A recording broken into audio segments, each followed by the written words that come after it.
आदो देवकी देव गर्भजननं गोपीगृहे वर्धनं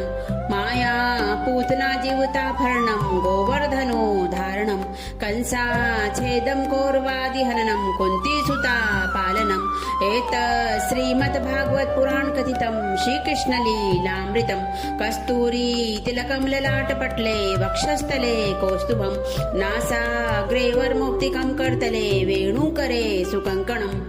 सर्वांगे हरिचन्दनं सुललितं कंठे समुक्तावली गोपस्त्री परिवेष्टितो विजेते श्रीगोपाल चूडामणि वसुदेवसुतं देवं